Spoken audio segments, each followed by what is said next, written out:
kita terbang bersama Tuhan, Nanda. Semuanya tepuk tangan. Haleluya.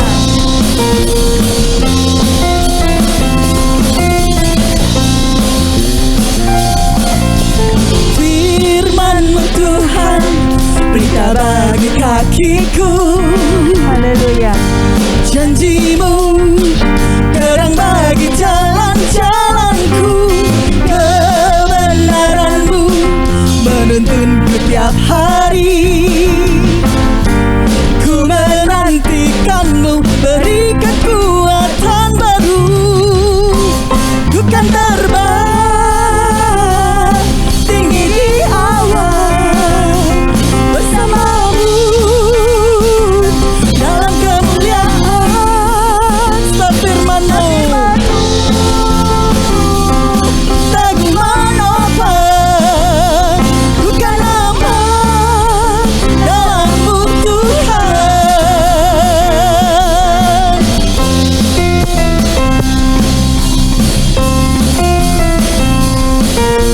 Firman Tuhan, pelita bagi kaki kita. Amin. Firman-Mu Tuhan, berita bagi kakiku. Haleluya. Janji-Mu, terang bagi jalan-jalanku. Kebenaran-Mu menuntunku tiap hari. Ku menantikan-Mu, beri kekuatan baru. Ku kan terbang tinggi di awan bersama-Mu dalam kemuliaan. Firman-Mu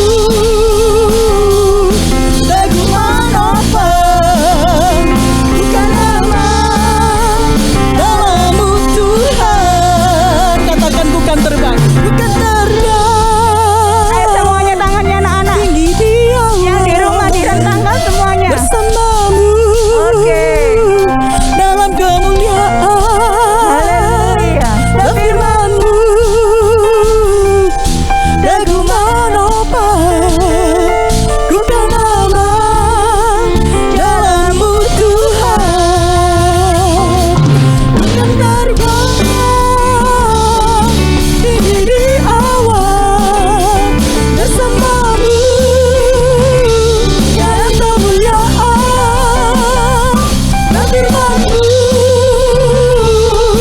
teguh menopang, ku kan aman dalam-Mu Tuhan.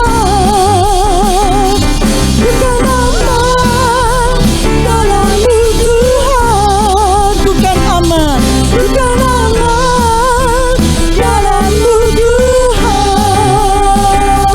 Haleluya. Haleluya.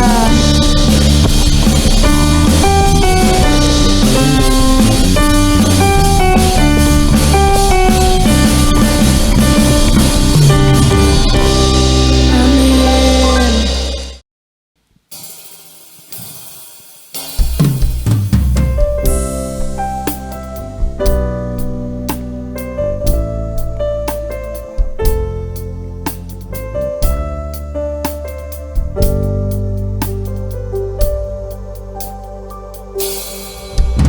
Ku mau cinta Yesus selamanya.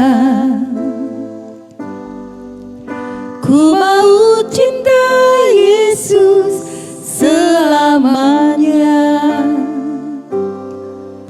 Meskipun badai silih berganti dalam hidupku, ku tetap cinta Yesus selamanya. Ku mau tercinta, ku mau cinta Yesus selamanya. Ku mau cinta Yesus selamanya. Meskipun badai silih berganti dalam hidupku, ku tetap cinta Yesus selamanya. Katakan ya Bapa, ya Bapa.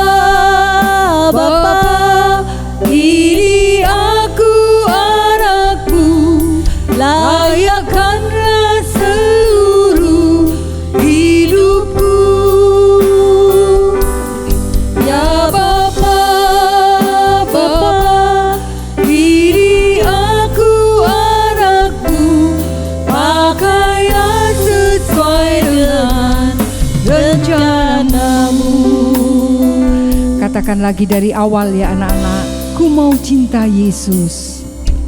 Ku mau cinta Yesus selamanya. Ku mau cinta Yesus selamanya. Meskipun badai silih berganti dalam hidupku, ku tetap cinta Yesus selamanya. Katakan ya Bapa, ya Bapa, Bapa, ini aku anakmu, layakkanlah seluruh hidupku. Ya Bapa, Bapa, ini aku anakku, pakailah sesuai dengan rencanamu. Katakan ya Bapa, ya Bapa, Bapa, ini aku anakmu, layakkanlah seluruh hidupku.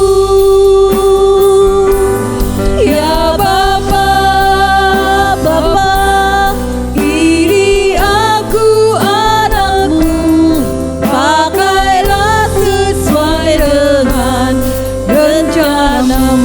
Pakailah sesuai rencanamu. Pakailah sesuai dengan rencanamu. Sekali lagi katakan, pakailah sesuai dengan rencanamu.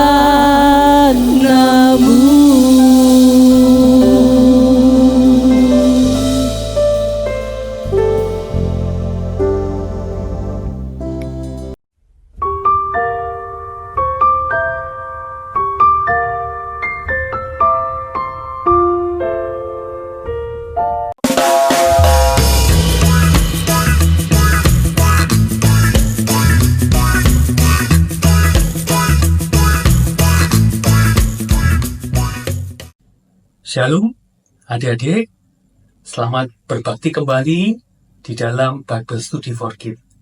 Puji Tuhan, pada sore hari ini kita akan kembali belajar dari kebenaran firman Tuhan. Tema pada sore hari ini adalah Tuhan tidak menjawab. Wah, apa maksudnya ya? Kita mau baca di dalam ayat pada sore hari ini, yaitu di dalam 1 Samuel 28 ayat yang ke-6. Ya, Mister bacakan. Dan Saul bertanya kepada Tuhan, tetapi Tuhan tidak menjawab dia, baik dengan mimpi, baik dengan Urim, baik dengan perantaraan para nabi. Nah, sore ini kita akan belajar satu tokoh di dalam Alkitab, yaitu tentang Raja Saul. Kalian ingat siapa Raja Saul? Ya, Raja Saul itu adalah raja pertama Israel. Nah, sebagai raja pertama, ternyata suatu kali dia berdoa, tetapi tidak dijawab oleh Tuhan.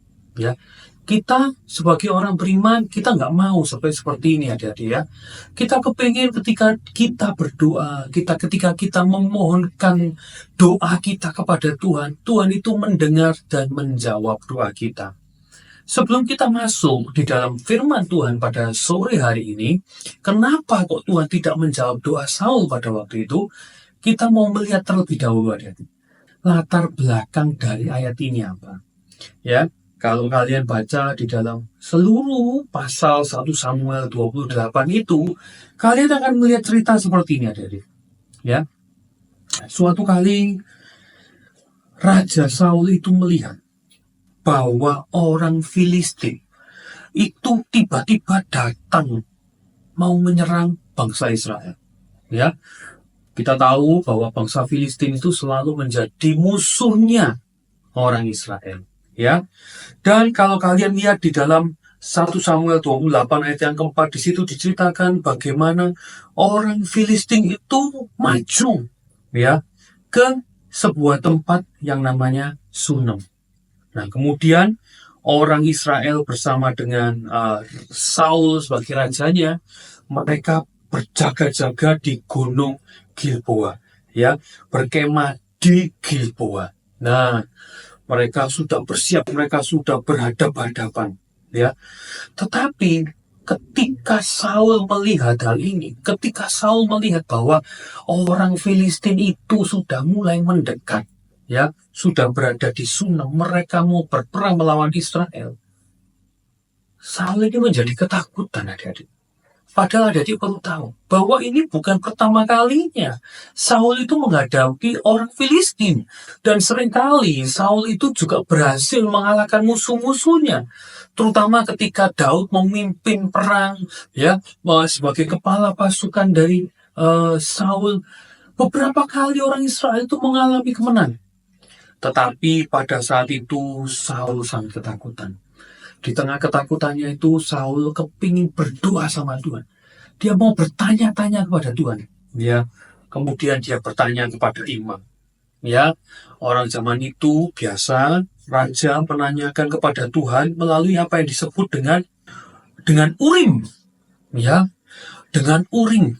Dan kemudian dengan perantara para nabi-nabi. Saul menanyakan apa? Apa yang harus kami lakukan? Apakah aku boleh pergi berperang melawan orang Filistin itu?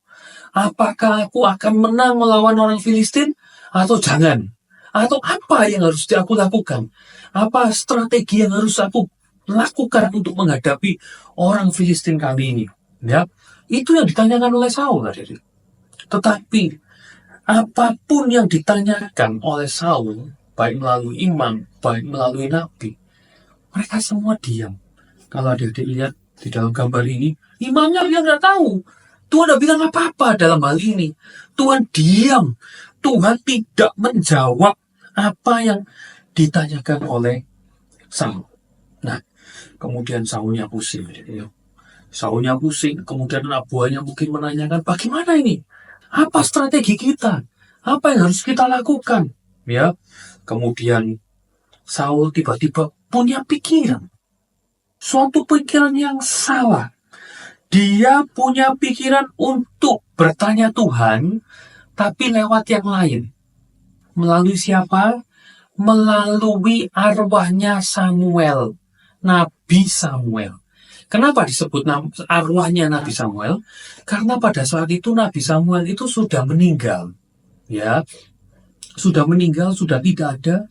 Padahal sebelumnya Samuel itu yang menjadi pendamping, pembimbingnya Saul. Ya, meskipun sampai di suatu saat Saul meninggalkan Samuel, tetapi di dalam masa-masa sebelumnya, ketika Saul ketakutan, dia datang, dia bertanya, waktu dia perang, ya, dia disertai oleh Samuel. Samuel menyampaikan firman Tuhan yang menguatkan, juga mungkin juga firman Tuhan yang memberikan arahan, gitu ya. Nah, meskipun di akhirnya mereka berpisah, gitu ya, tetapi ada yang ditanyakan karena Saul pada saat ini sangat ketakutan menghadapi orang Filistin. Dia butuh pegangan. Nah, dia berencana dia mencari orang dukun, pemanggil arwah yang bisa memanggil arwahnya Samuel. Dia kemudian bertanya kepada anak buahnya, kira-kira di mana ya? Nah, anak buahnya bilang bahwa ada seorang pemanggil arwah yang terkenal yang ada di Endor. Nah, kemudian akhirnya si Saul itu, singkat cerita, dia pakai jubah, ya, yang menutupi dia, menyamar menjadi bukan sebagai seorang raja, tapi menyamar menjadi orang yang lain. Dia bajunya pakai baju yang lain, nggak pakai mahkota, nggak pakai baju kebesarannya, dan kemudian dia mendatangi dukun, memanggil arwah ini yang ada di Endor ini, seperti yang kalian lihat di gambar ini. Ya, kemudian di situ ketika dia sudah bertemu dengan perempuan itu, ya, perempuan itu ketakutan. Karena apa? Sebelumnya si Saul itu sudah menyuruh anak buahnya untuk mengusir semua pemanggil arwah, semua tukang tenung, semua dukun dari area Israel. Jadi mereka sudah tidak boleh menampakkan dirinya. Tapi ternyata si Saul datang sendiri ya ke dukun ini, ke tukang ramal ini untuk meminta dipanggilkan awalnya Samuel ya. Dan si dukun ini tentunya ketakutan ya. Lalu si Saul bilang, jangan takut, kamu baik-baik saja, kamu aman ya. Karena dia sendiri Saulnya ya yang membuat aturan, tapi dia sendiri yang melanggar ya. Kemudian dia menyuruh kepada perempuan itu, tolong ya, panggilkan siapa? Panggilkan Samuel ya, panggilkan Samuel, tolong panggilkan Nabi Samuel. Dan kemudian setelah itu perempuan itu memanggil arwahnya Samuel, dan betul adik, wah, perempuan itu melihat sesuatu yang ilahi, ya, sesuatu yang dari surga, ya, sesuatu seperti orang tua dengan berselubungkan jubah, ya.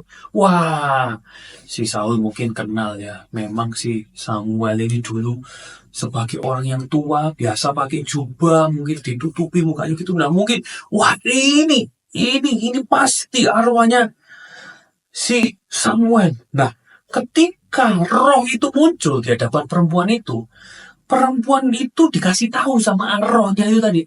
Arwahnya yang katanya Samuel tadi, itu yang nyuruh kamu manggil itu namanya Saul. Itu Raja Saul yang mengusir seluruh dukun di seluruh Israel. Kuwaget nanti. Si dukun ini kuwaget, ketakutan, tapi si Saulnya menenangkan. Tidak apa-apa, kamu tidak akan tak bunuh ya. Aman ya. Lalu kemudian roh itu tadi yang muncul tadi yang katanya itu Samuel itu ya mengatakan gini melalui si perempuan itu. Mengapa engkau mengganggu aku? Wah, ya, arwah sudah mati ya. Kenapa kok mengganggu aku? Dengan memanggil aku muncul gitu ya. Dan kemudian Saul itu menjawab dengan bahwa ia itu sangat ketakutan. Orang Filistin itu sudah datang mendekat gitu ya. Dia begitu ketakutan ya. Dia begitu ketakutan. Dan kemudian apa yang dikatakan oleh roh ini tadi? Nah, si Saul tadi yang tanya, apa yang harus aku lakukan? Si arwahnya Samuel tadi, roh yang menyerupai arwahnya Samuel ini mengatakan bahwa Tuhan itu sudah pergi dari hidupnya Saul. Ya, dia sudah meninggalkan Saul, bahkan sudah menjadi musuhnya Saul. Ya, si arwahnya Samuel tadi itu menjelaskan, ya, bahwa Tuhan itu sudah pergi dan Tuhan tidak akan menjawab doanya Saul. Dan bahkan lebih parah lagi, Samuel bilang bahwa Tuhan akan membina.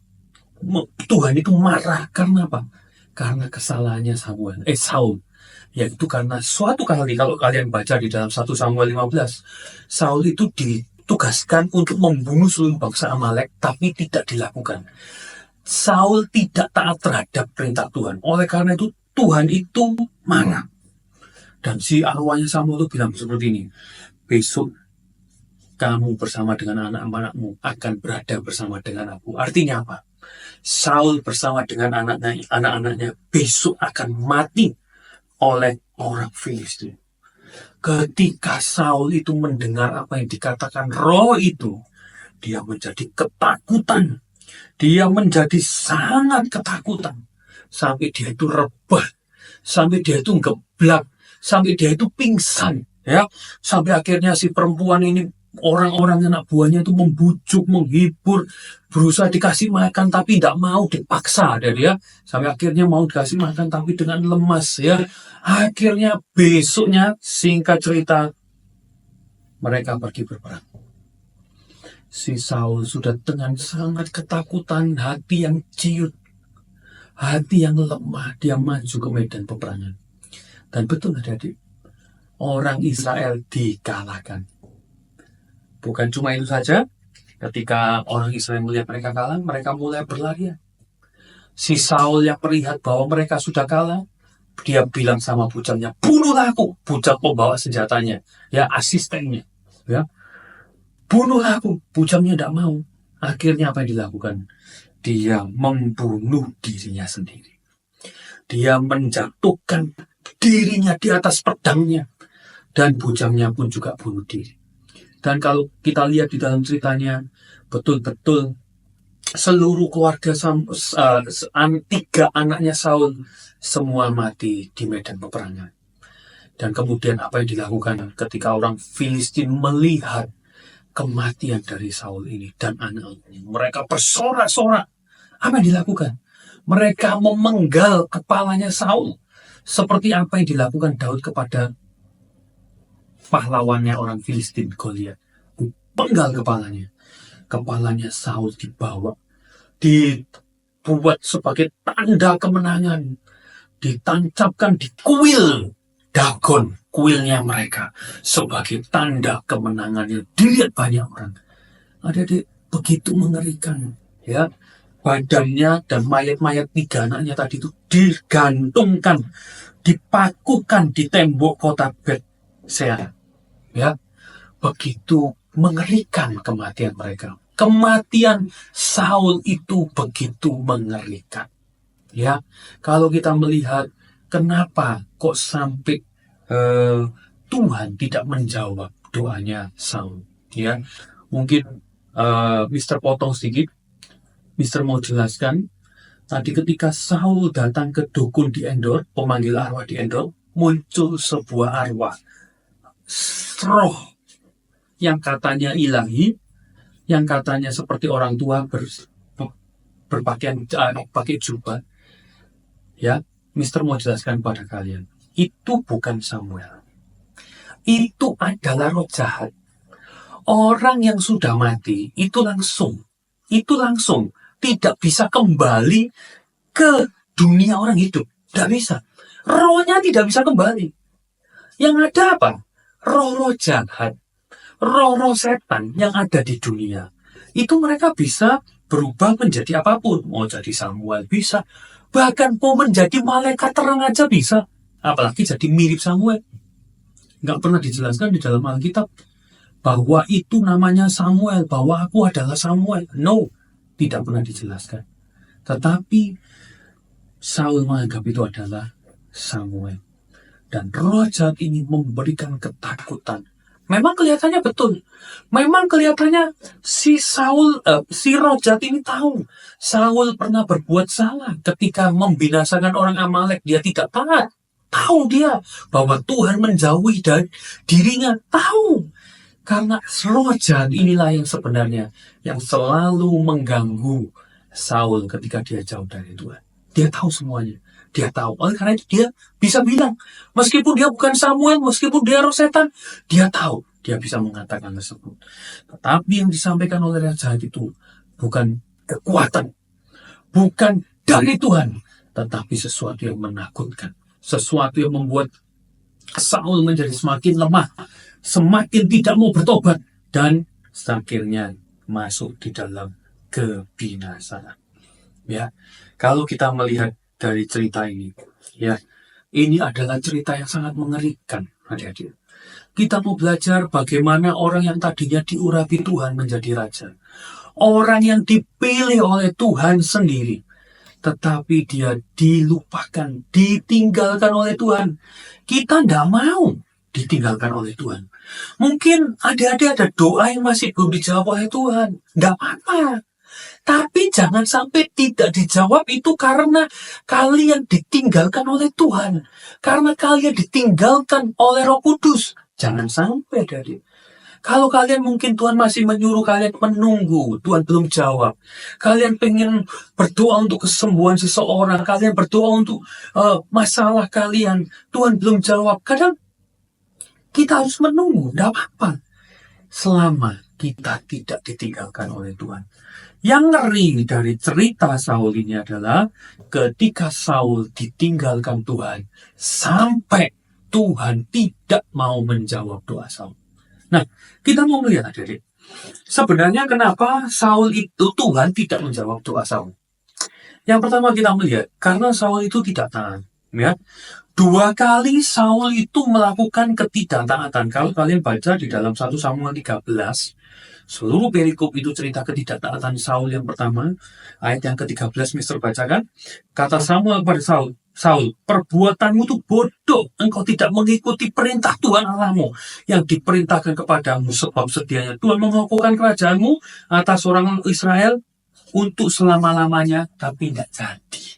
Peristiwa ini apa? 1 Samuel 13 cerita ketika Saul pada waktu itu disuruh menunggu Samuel yang seorang imam dan nabi untuk mempersembahkan korban bagi orang Israel ketika mereka mau berperang. Nah, tetapi ketika itu si Saul itu ketakutan karena apa? Orang Filistin musuh mereka itu sudah mulai mendekat, tapi si Samuelnya ini belum datang. Ya, belum datang dan dia melihat bahwa rakyatnya mulai meninggalkannya. Akhirnya apa dilakukannya? Dia nekat. Dia tidak mendengarkan apa omongannya Tuhan, perintahnya Tuhan. Dia mau persembahkan korbannya sendiri. Dia mau persembahkan korbannya. Ini suatu pelanggaran. Ya, dan ketika si Saul mengorbankan persembahan, Samuelnya datang. Coba dia tunggu beberapa menit, semua nggak akan jadi masalah. Ini semua nggak terjadi. Nah, pada saat itu disebutkan dalam Alkitab, dia minta ampun aja nggak atas kesalahannya. Dia nggak merasa bersalah, ya, dengan ketidaktaatannya itu. Kemudian satu kali di dalam 1 Samuel 15 seperti yang tadi Mister sudah ceritakan, yaitu tentang ketika waktu itu Tuhan itu berfirman di dalam 1 Samuel 15 bahwa Tuhan itu membenci orang Amalek. Karena orang Amalek itu begitu jahat. Karena orang Amalek itu sudah menipu ya orang Israel di zaman dulu. Ya, membacakan di dalam 1 Samuel 15 ayat yang pertama sampai ketiga. Berkatalah Samuel kepada Saul, aku telah diutus oleh Tuhan untuk mengurapi engkau jadi raja atas Israel umatnya. Oleh sebab itu dengarkan firman Tuhan. Beginilah firman Tuhan semesta alam, aku akan membalas apa yang dilakukan orang Amalek kepada orang Israel, karena orang Amalek menghalang-halangi mereka ketika orang Israel pergi ke Mesir. Jadi, pergi dari Mesir. Jadi pergilah sekarang, kalahkanlah orang Amalek, tumpaslah segala yang ada padanya, jangan ada belas kasihan kepadanya, bunuhlah semuanya, laki-laki maupun perempuan, kanak-kanak maupun anak-anak yang menyusu, lembu maupun domba, unta maupun keledai. Jadi Tuhan itu melihat orang Amalek ini dulu menghalang-halangi orang Israel ya di masa yang lalu ya. Kemudian ketika mereka keluar dari Mesir dan Tuhan tidak suka dengan apa yang mereka lakukan dan Tuhan menyuruh mereka untuk Saul untuk membinasakan mereka semua. Tuhan sudah menjelaskan kenapa ya. Tetapi ia tidak taat ya. Apa yang dilakukan oleh Saul ketika mereka berhasil menang oleh tangan Tuhan melawan Amalek? Rajanya tidak dibunuh, ya. Dan kemudian domba, kambing, lembu yang terbaik dibawa pulang, ya. Tidak nurut lagi. Yang kedua kalinya, dan ini betul-betul membuat, ya, Tuhan memutuskan untuk tidak lagi bersama dengan Saul. Tidak lagi menyertai Saul. Sampai akhirnya Saul diserang oleh kuasa gelap. Dia menjadi ketakutan, dia menjadi gelisah. Karena dia tidak lagi bersama dengan Tuhan. Di sini ada satu kesimpulan yang penting. Dikatakan di dalam 1 Samuel 15 ayat yang ke-22. Tetapi jawab Samuel, apakah Tuhan itu berkenan kepada korban bakaran dan korban sembelihan? Sama seperti kepada mendengarkan suara Tuhan. Sesungguhnya mendengarkan lebih baik daripada korban sembelihan. Memperhatikan lebih baik daripada lemak domba-domba jantan. Bagi Tuhan, lebih penting kalian taat kepada Tuhan daripada kalian kasih persembahan, perpuluhan yang banyak sekalipun. Bagi Tuhan lebih baik kalian taat kepada segala perintah Tuhan. Di dalam hal ini, Saul sudah 2 kali dia tidak taat. Ketaatan itu sangat penting, ya.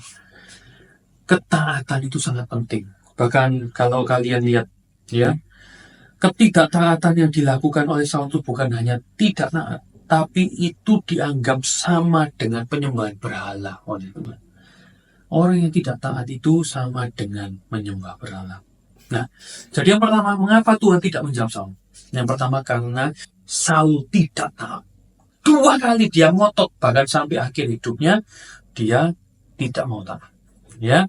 Kemudian, ya. Yang kedua, mengapa Tuhan tidak menjawab Saul? Karena Saul menghormati dirinya, menghormati rakyatnya, menghormati kedudukannya, ya, lebih daripada Tuhan. Bukan Tuhan yang dihormati, tapi apa yang ada pada dirinya. Kedudukannya sebagai raja, rakyat-rakyatnya. Ini lebih penting. Kalau kalian baca di dalam 1 Samuel 13 ayat yang ke-8 sampai 9, di situ dikatakan, ya, ketika Samuel tidak datang ke Gilgal tadi waktu si Saul disuruh tunggu sama Samuel untuk mempersembahkan korban, Samuel kan nggak datang. Mulailah rakyat itu berserak-serak meninggalkan dia. Nah, sebab itu Saul berkata, bawalah kepadaku korban bakaran. Jadi Saul membawa korban bakaran karena apa? Karena dia melihat rakyatnya berserak-serak meninggalkan dia. Di sini Saul lebih takut ditinggalkan rakyatnya daripada dihukum Tuhan karena tidak taat. Dia nggak peduli. Dia dianggap tidak taat sama Tuhan, dia nggak peduli. Tapi yang lebih penting adalah rakyatnya jangan meninggal. Rakyatnya lebih penting bagi dirinya. Kalau kita melihat di dalam 1 Samuel 15 ayat yang ke-24, ya, ketika si Saul tidak membunuh seluruh orang Amalek, apa yang dikatakan? Berkatalah Saul kepada Samuel, aku telah berdosa sebab telah kulangkai titah Tuhan dan perkataanmu. Tetapi aku takut kepada rakyat, karena itu aku mengabulkan permintaan mereka. Dia lebih mendengarkan suara rakyatnya, dia lebih takut ditinggalkan rakyatnya daripada melakukan kehendak Tuhan. Daripada melakukan perintah Tuhan, mereka lebih mendengar, Saul lebih mendengar permintaan rakyatnya. Ya, dari sini kita bisa melihat betul-betul yang penting bagi Saul itu bukan Tuhan. Rakyatnya itu lebih penting. Rakyatnya itu lebih berharga. Rakyatnya itu lebih dihormati daripada Tuhan. Ya, kalau kita lihat lagi, ketika sudah, ya, mereka berargumen, Saul dan Samuel, akhirnya dalam ayat yang ke-30, Saul berkata demikian, aku telah berdosa, oke, aku dosa. Tapi tunjukkanlah hormatmu kepadaku sekarang di depan para tua-tua bangsaku dan di depan orang Israel. Di sini kita lihat apa? Kehormatannya Saul itu lebih penting daripada taat kepada Tuhan. Dia lebih mementingkan Samuel itu menghargai dia. Jangan marah-marah di depannya orang-orang ini loh. Kamu tuh menghina aku, ya. Kamu tuh merendahkan aku di depan orang-orang ini. Jangan marah-marah gitu ya mungkin ya. Jangan marah-marah, aku tuh malu, ya. Jadi kehormatannya itu lebih penting bagi dia dari melakukan kehendak Tuhan. Ya. Dia minta untuk Samuel menunjukkan hormat kepada dia. Kehormatannya itu sangat penting. Ya. Penghormatannya itu sangat penting. Kedudukannya, wibawanya sebagai raja itu sangat penting. Ya, kalau kita melihat seperti ini kita bisa memaklumi. Ya, kenapa kok Saul itu bisa sangat membenci Daud? Karena apa? Karena dia tidak mau kedudukannya, posisinya sebagai raja diambil orang lain. Dia tidak mau karena itu penting bagi dirinya. Ketika Daud dipuji-puji sebagai orang yang seorang pahlawan besar yang lebih daripada Saul, ya. Saul mengalahkan beribu-ribu, Daud mengalahkan berpuluh-puluh ribu, lebih banyak Daud. Saul menjadi panas.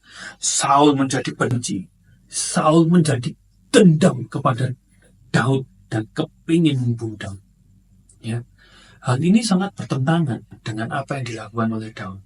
Kalau kalian lihat, Daud suatu kali kalau kalian baca di dalam 2 Samuel, ya, di situ kalian tahu Daud pernah berbuat dosa.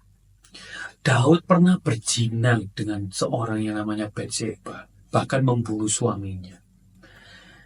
Ada-ada tahu, ketika si Daud ditegur sama orang Nabi Nathan, dia langsung mengaku, dia langsung bertobat, dia tidak peduli kedudukannya, dia tidak peduli rakyatnya bilang, oh itu raja kok berbuat seperti itu ya, raja kok berbuat lain ya. Raja kok membunuh ya? raja kok jahat ya? Dia nggak peduli. Dia yang penting bagi Daud itu adalah perkenanan Tuhan.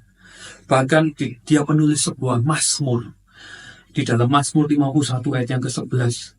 Ketika itu dia menulis pada waktu dia habis ditegur oleh Nabi Nathan. Daud bilang apa? Jangan ambil aku dari hadapanmu. Jangan membuang aku dari hadapanmu. Jangan mengambil rohmu yang kudus daripadaku. Bagi Daud, yang penting roh kudus bersama dengan dirinya. Yang penting bagi Daud, Tuhan selalu beserta dengan dirinya. Itu lebih penting bagi Daud. Hormatannya, tidak penting. Kedudukannya, tidak penting. Tidak lebih penting. Kalau kalian lihat di dalam kitab Mazmur ini adalah kitab Mazmur yang dibacakan kepada seluruh rakyat Israel. Dari turun-temurun, orang Israel akan tahu aib kejahatan yang dilakukan oleh Daud. Tapi Daud tak penting. Bagi dia kehormatannya tidak penting. Yang penting Daud ingin mengajarkan kepada seluruh rakyat Israel bahwa memiliki Tuhan di dalam hidupnya itu lebih penting daripada segala-galanya. Ya, itu lebih penting dari segala-galanya. Nah, kemudian Saul ini dengan dia tidak bertobat, dia memperparah. Ya, dengan cara apa? Dia tidak bertobat sampai akhir hidupnya. Dia memperburuk hubungannya dengan Tuhan dengan apa? Dengan tidak bertobat, dengan mencari arwah, dengan pemanggil arwah, dengan mencari dukun, dengan mencari orang pemanggil arwah. Kalau kalian lihat di dalam Imamat 19 ayat 31 dikatakan, jangan kamu berpaling kepada arwah atau kepada roh-roh peramal. Jangan kamu mencari mereka dan dengan demikian menjadi najis karena mereka.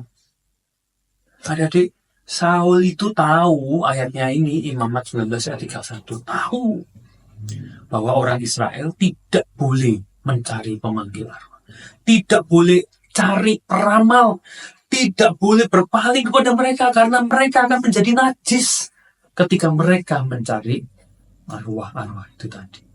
Si Saul tahu, tapi dia nggak peduli. Dia cuma mementingkan keselamatannya. Dia sedang takut, dia panik, dia jauh dari Tuhan. Dia tidak cari Tuhan. Dia berusaha cari Tuhan, tapi ketika dia ditinggalkan, dia tidak bertobat, malah memperburuk. Malah dia datang kepada orang pemanggil arwah. Ini sesuatu yang sangat jahat di mata Tuhan. Adik-adik, mari kita mau belajar dari kisah Saul ini.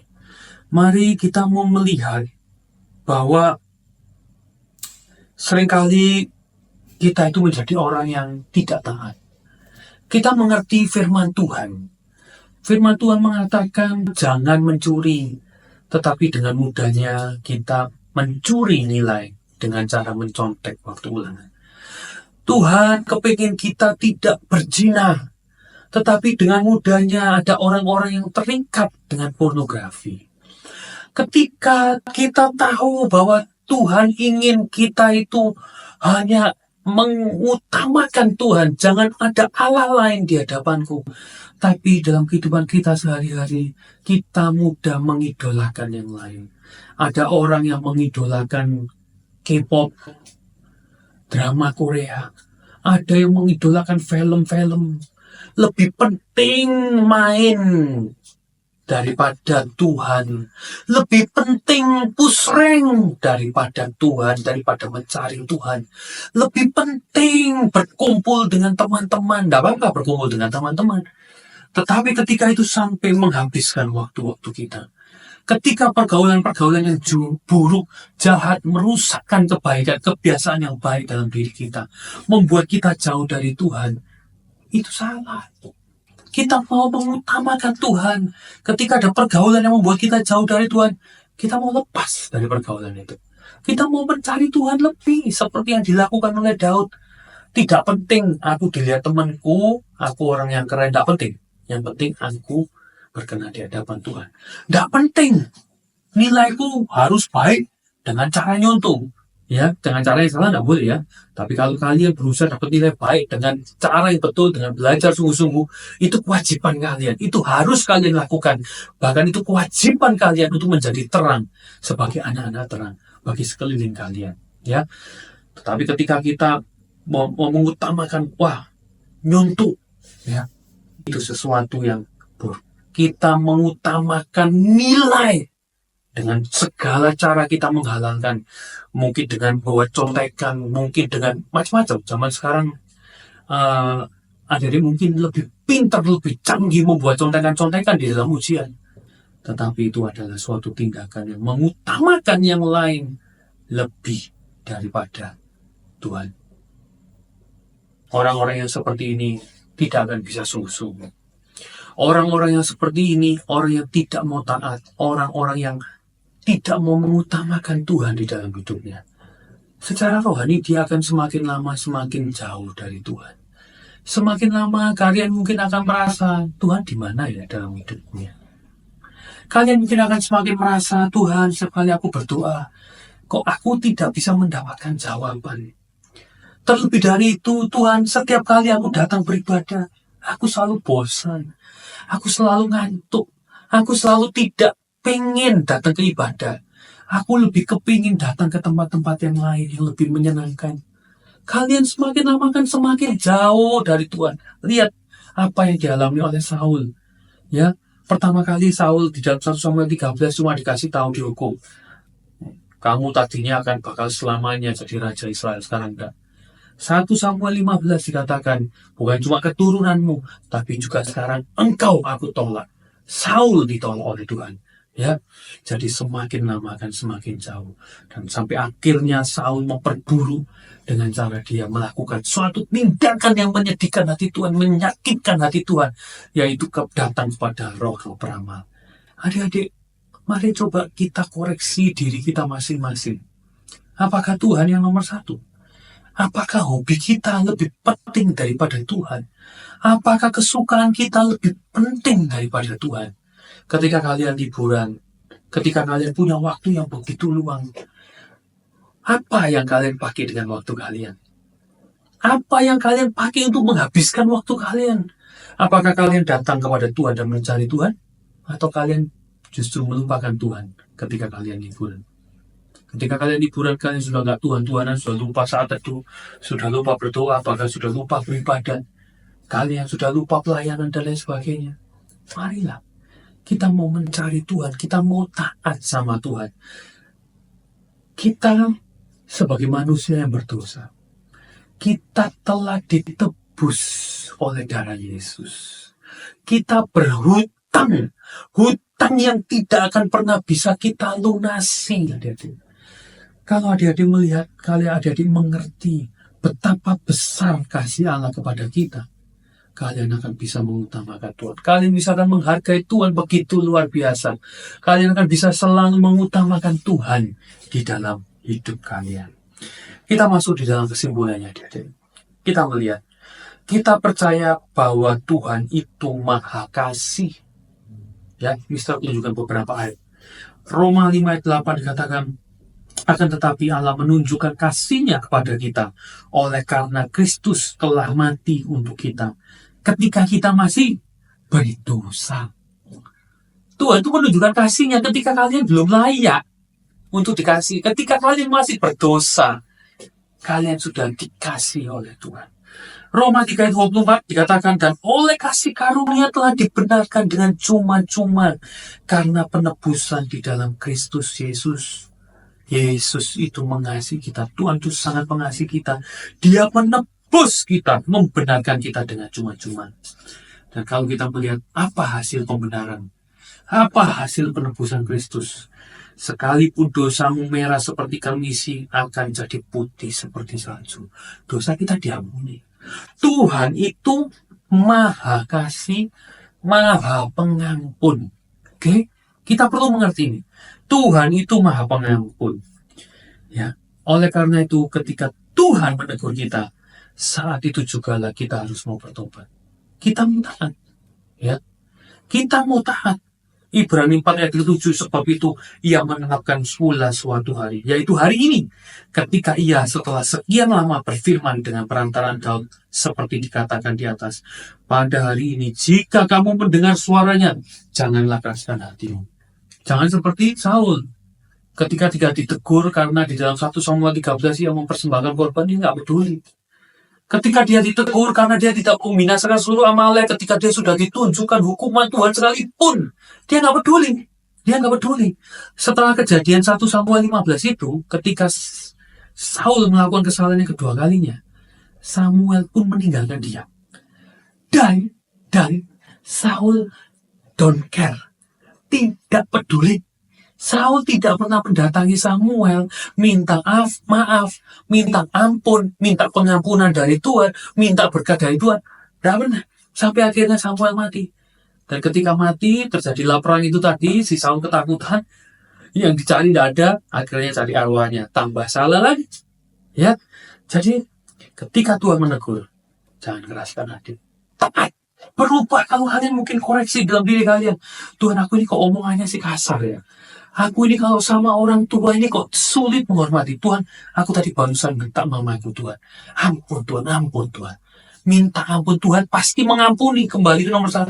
Tuhan itu maha pengasih, Tuhan mengampuni. Tapi bertobat. Bertobat. Mengerti dan bertobat. Hari itu juga.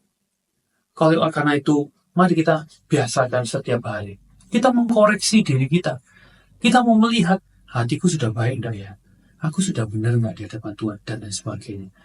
Kita mau periksa pikiran kita, mulut kita, perbuatan kita sepanjang hari itu, atau bukan cuma waktu malam saja kita mengkoreksi diri, tapi setiap saat kita mau bersih diri kita. Mungkin ada yang salah, kita minta ampun, kita bertobat, kita kembali ke jalan yang benar, kita mentaati apa yang dirindukan oleh Tuhan. Dan kesimpulan yang ketiga, kasih dan kemurahan Tuhan itu memang luar biasa, tapi ada batasnya.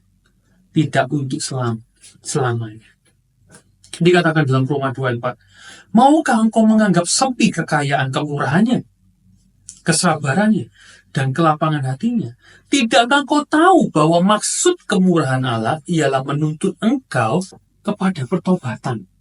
Tuhan itu murah hati ya. Ketika kalian berbuat dosa, kalian nggak langsung dibinasakan. Betul ya? Oh, kalian merasa, oh iya, aku itu kemarin bohong sama orang tuaku, tapi aku masih hidup sampai sekarang. Aku nggak dihukum apa-apa sama Tuhan. Aku rasanya masih baik-baik saja. Ingat. Itu adalah kemurahan dan kesabaran dan kelapangan hati Tuhan yang diberikan kepada kalian. Tuhan masih sabar, nggak langsung dihukum. Dengan tujuan supaya apa? Supaya kalian bertobat. Supaya kalian bertobat. Ada suatu waktu di mana ketika Tuhan sudah betul-betul meninggalkan kalian seperti Saul. Yesaya 55 dikatakan, carilah Tuhan selama ia berkenan ditemui. Berserulah kepadanya selama ia dekat. Selama. Berarti tidak selama-lamanya. Ketika dia dekat, ketika dia berkenan ditemui, carilah Tuhan. Dekatlah kepada Tuhan. Ketika Saul, tadi mungkin kesalahan yang pertama, dia ditegur oleh Samuel, kemudian dia bertobat betul-betul, dia mencari Tuhan selama Tuhan masih mau ditemui, mungkin Saul akan selamat. Saul tidak akan ditinggalkan Tuhan. Ketika kedua kalinya, 1 Samuel 15, ketika dia tidak membunuh Amalek, kemudian dia ditegur keras oleh Samuel, dan kemudian dia sadar dan dia minta ampun, dia bertobat, sungguh-sungguh mencari Tuhan, akhir hidupnya tidak akan seperti itu. Oleh karena itu, marilah kita mengerti, Tuhan itu Allah penuh kasih, tapi ada bagian yang harus kita lakukan. Ketaatan kita kepada Tuhan, dan jangan pernah meremehkan kemurahan Tuhan. Puji Tuhan, adik-adik. Ini adalah sedikit renungan dari kebenaran firman Tuhan. Mari kita mau sama-sama berdoa. Kita mau mengakhiri Bible Study for Kids pada sore hari ini. Terima kasih Tuhan, kalau pada sore hari ini kami boleh kembali mendengarkan kebenaran firman-Mu Tuhan. Kami boleh kembali mengerti bahwa ketaatan itu sangat penting Tuhan. Kami mau menyerahkan ke dalam tangan-Mu setiap anak-anak-Mu Tuhan yang sudah mendengar. Biar mereka boleh menjadi anak-anak yang baik, anak-anak yang taat, yang mau dengar-dengaran kepada Tuhan, yang tidak mengeraskan hatinya seperti Saul. Biar kami boleh memprioritaskan Engkau di atas segalanya di dalam hidup kami Tuhan. Terima kasih Tuhan. Hamba-Mu sudah selesai menyampaikan kebenaran firman Tuhan, tapi biarlah Roh-Mu yang bekerja lebih lagi di dalam hati setiap anak-anak-Mu. Bekerja menguasai, menumbuhkan setiap benih-benih firman Tuhan yang sudah ditanamkan. Terima kasih Tuhan, terima kasih. Kami serahkan semuanya ke dalam tangan-Mu Tuhan. Di dalam nama Tuhan Yesus kami berdoa. Amin. Puji Tuhan adik-adik. Sampai bertemu, berjumpa kembali di Bible Study for Kids minggu yang akan datang.